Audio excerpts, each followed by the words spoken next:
সত্যজিৎ রায় বেঁচে থাকলে হীরক রানীর দেশে বানাতেন। নির্বাচনী আবহে শ্রীরামপুরের জনসভা থেকে মুখ্যমন্ত্রীর উদ্দেশ্যে কটাক্ষ কেন্দ্রীয় স্বরাষ্ট্রমন্ত্রী অমিত শাহের।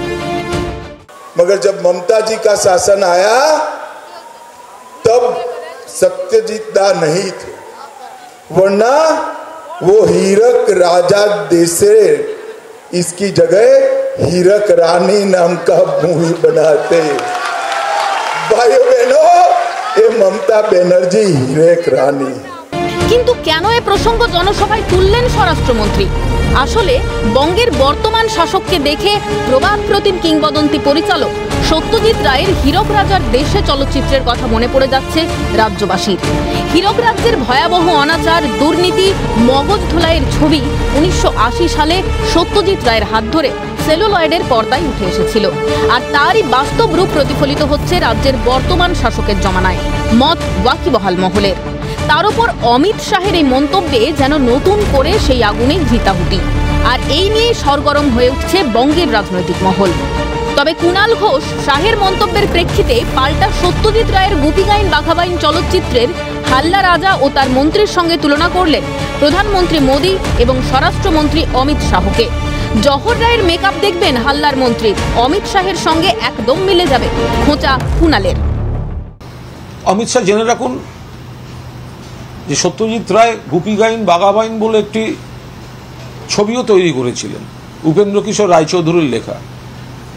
সেখানে হাল্লার রাজা আর হাল্লার মন্ত্রী এই দুটি চরিত্র ছিল। হাল্লার রাজা এখন নরেন্দ্র মোদী আর হাল্লার মন্ত্রী হচ্ছেন অমিত শাহ। এবং আপনারা জহর রায়ের মেকআপটা দেখবেন হাল্লার মন্ত্রীর, অমিত শাহর সঙ্গে একদম মিলে যাবে। ভারতবর্ষের স্বরাষ্ট্রমন্ত্রী অমিত শাহজি কি ভুলে গেছেন তার নিজের ছেলের নাম জয় শাহ? তিনি নিজে কোনোদিন ক্রিকেট ব্যাট না ধরে ভারতবর্ষের গৌরব সৌরভ গঙ্গোপাধ্যায়কে বঞ্চিত করে বিসিসিআই এর সর্বেসর্বা হতে চাইছেন। শাহকে পাল্টা প্রশ্ন তৃণমূল নেতা শান্তনু সেনের। ভারতবর্ষের স্বরাষ্ট্রমন্ত্রী অমিত শাহজি কি ভুলে গেছেন যে তার নিজের ছেলের নাম জয় শাহ, যিনি জীবনে কোনোদিন ক্রিকেট ব্যাট না ধরে ভারতবর্ষের গৌরব সৌরভ গাঙ্গুলিকে বঞ্চিত করে বিসিসিআই সর্বেসর্বা হতে চাইছেন? তিনি কি অস্বীকার করতে পারবেন তার কেন্দ্রের মন্ত্রিসভায় জ্যোতিরাদিত্য সিন্ধিয়া থেকে শুরু করে অনুরাগ ঠাকুর থেকে শুরু করে রাজনাথ সিং থেকে শুরু করে ভারতী পাওয়ার থেকে শুরু করে ধর্মেন্দ্র প্রধান থেকে শুরু করে একঝাঁক মন্ত্রী রয়েছেন যারা পরিবারবাদে দুষ্ট?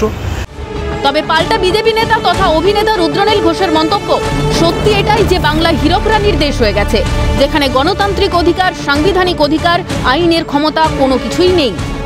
তার কাছেও কিন্তু সত্যি যে এটাই আসলে হীরক রানীর দেশ হয়ে গেছে, যেখানে গণতান্ত্রিক অধিকার, সাংবিধানিক অধিকার, আইনের ক্ষমতা বলে কোনো কিছুই নেই। রানী এবং রানীর পেয়াদা মানে পুলিশ এবং তার দুর্নীতিবাজ মন্ত্রী নেতারা যা চাইবেন সেটাই আইন কানুন। যেখানে বিরোধীরা কোনো কথা বললে, সংবাদ মাধ্যম কোনো কথা বললে তাদের ধরো, মারো, পেয়াদা দিয়ে বন্দি করো, মিথ্যে কেস দাও।